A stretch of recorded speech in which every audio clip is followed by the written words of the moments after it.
Madame, Monsieur, bonjour et bienvenue dans le JT de la Revue Fiduciaire. À la une de ce jeudi 20 octobre, déduction de la TVA, cautionnement et projet de loi marché du travail, abandon de poste et CDD. C'est parti.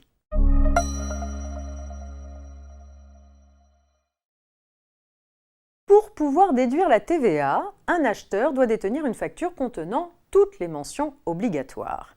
Dans le cadre d'une opération de cession, suivie de la conclusion d'un contrat de crédit-bail immobilier au profit du vendeur, la question a été posée de savoir si, en l'absence d'établissement d'une facture entre les parties, la déduction de la TVA était autorisée sur la base du seul contrat de cession-bail. Et dans l'affirmative, quels éléments ce contrat devait-il obligatoirement contenir ? La Cour européenne de justice a répondu qu'un contrat de cession-bail peut être considéré comme une facture et permettre la déduction de la TVA s'il comporte toutes les informations nécessaires pour que l'administration fiscale de l'État membre puisse établir si les conditions matérielles du droit à déduction sont satisfaites. Par conséquent, la déduction de la TVA est possible à l'appui d'un contrat si celui-ci contient toutes les mentions obligatoires qui doivent normalement figurer sur une facture.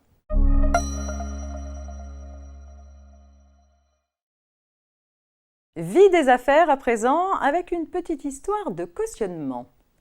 Pour mémoire, une partie à un contrat ne doit pas abuser à son profit de l'état de dépendance de l'autre partie pour obtenir un engagement qu'elle n'aurait pas souscrit sans cette contrainte et en tirer un avantage manifestement excessif. Le contrat ainsi conclu serait nul. Dans une récente affaire, un gérant invoque une telle contrainte pour échapper à son engagement de caution pris en garantie des dettes bancaires de sa société. Poursuivi en paiement devant les tribunaux, il fait valoir que son engagement est nul, comme ayant été obtenu sous la menace implicite de la banque de cesser immédiatement ses crédits à la société garantie. Une argumentation qui ne convainc pas les juges. D'abord, au moment où la caution s'est engagée, la banque n'avait envoyé à la société garantie aucune demande de régularisation du solde débiteur de son compte. Ensuite, aucune demande n'a été adressée à la caution pour subordonner à son cautionnement le maintien des relations contractuelles de la banque avec la société. Enfin, le compte de la société est redevenu créditeur 2 mois après l'engagement de caution pour le rester pendant plusieurs mois. Au regard de ces circonstances, les juges excluent l'état de dépendance économique de la société à l'égard de la banque, comme la panique que la caution aurait pu éprouver à l'idée que la société déposerait le bilan sans sa garantie. À défaut d'obtenir la nullité de son engagement, la caution doit donc l'exécuter.